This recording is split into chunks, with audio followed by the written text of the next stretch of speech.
Esther 8. I need to gleam over some of it because it's long. I've been finishing the nailing on the sheeting and all the inside the garage that I finished. The same day, King Xerxes gave Queen Esther, after hung Haman, her enemy of the Jews, and Mordecai, he gave the state to Esther, his queen, the Jew of Haman, and she gave it to Mordecai to look after. Okay.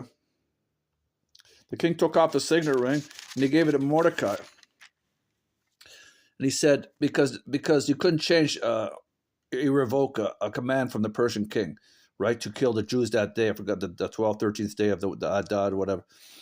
So he made another one saying, well, he said to Mordecai, you make whatever you want in your defense. So Mordecai made a decree as the king, and he used the signet the king gave him for all the Jews to protect himself on that same day against anyone who attacks him. And then the next chapter, you'll see the Jews won a big victory, okay?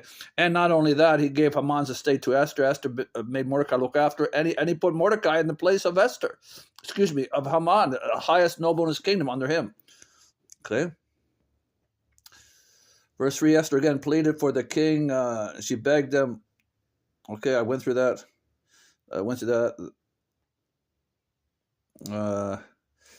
What Mordecai did.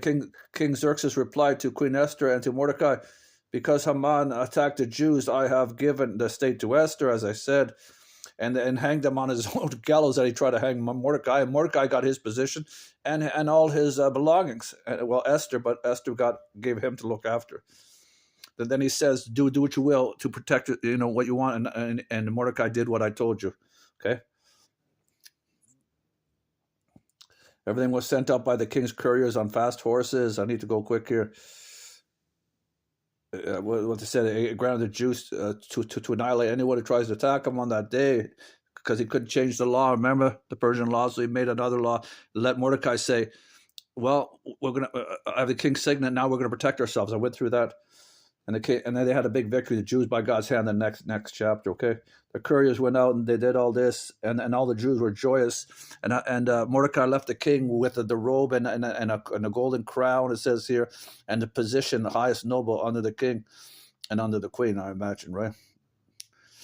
And yeah, so everything turned around. It's like the Bible says, you reap what you sow, right?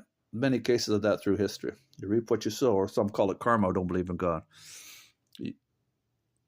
I heard a story of once in the Middle Ages, whatever, when they had a lot of implements like the Iron Maiden of torture. A man made a bull, and you heat it up underneath the belly, and you open it up through a man, and it smokes him to death, and it comes out of his nostrils. You show the king to make money. The king said, let's see how it works, and threw him in it. It's like God reverses things. Watch out. Okay, bye.